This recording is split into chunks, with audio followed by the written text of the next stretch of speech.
America की बात है, एक आदमी को बिजनेस में बहुत नुकसान उठाना पड़ा। उसके सर पर बहुत बड़ा कर्ज हो गया था। तमाम जमीन जायदाद चली गई। वो बहुत निराश और हताश हो गया। उसे कोई राह नहीं सूझ रही थी। आशा की कोई किरण नजर नहीं आ रही थी। दोस्तों ने भी मुंह फेर लिया और किसी ने भी उसका साथ नहीं दिया। सारे दोस्तों ने बहाना बनाकर उसे अकेला छोड़ दिया। एक दिन वो बगीचे में बैठा अपनी परिस्थितियों पर चिंतन कर रहा था। तभी एक बुजुर्ग वहां पहुंचे। कपड़े, चेहरे और हाव भाव से वो बहुत अमीर लग रहे थे। बुजुर्ग ने चिंता का कारण पूछा तो उसने अपनी सारी कहानी बता दी। बुजुर्ग बोले, चिंता मत करो, मेरा नाम जॉन रॉकफेलर है। मैं तुम्हें नहीं जानता, पर तुम बहुत सच्चे और ईमानदार लग रहे हो, इसलिए मैं तुम्हें $10 लाख का चेक देने को तैयार हूँ। फिर जेब से चेक बुक निकालकर उन्होंने उस पर रकम दर्ज की और वो चेक उन्होंने उस व्यक्ति को देते हुए कहा कि नौजवान, आज से ठीक 1 साल बाद हम यहीं पर मिलेंगे, तब तुम मेरा कर्ज चुका देना। इतना कहकर वो बुजुर्ग आदमी वहां से चले गए। वो व्यक्ति उस समय बहुत ज्यादा हैरान हो गया। रॉकफेलर तब वहां की बहुत अमीर शख्सियत थे। उस आदमी को यकीन ही नहीं हो रहा था कि उसकी सारी मुश्किलें एक पल में हल हो गईं। वो खुशी से झूम उठा। उसके पैरों को जैसे पंख लग गए। घर जाकर वो अपने सारे कर्जों का हिसाब करने लगा।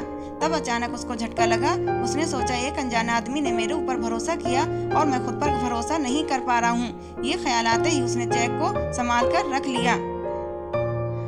उसने निश्चय किया कि वो अपनी तरफ से पूरी कोशिश करेगा। कोई चारा न होने पर ही उस चेक का इस्तेमाल करेगा। उस युवक ने खुद को झोंक दिया। उसको बस एक ही लगन थी कि किसी तरह सारा कर्जा चुकता हो जाए। उसकी कोशिशें रंग लाने लगी, कारोबार चमकने लगा, कर्ज उतरने लगा और साल भर बाद ही वो पहले से अच्छी स्थिति में था। निर्धारित समय पर 1 साल बाद वो उस बगीचे में पहुंचा और उस बुजुर्ग आदमी का इंतजार करने लगा।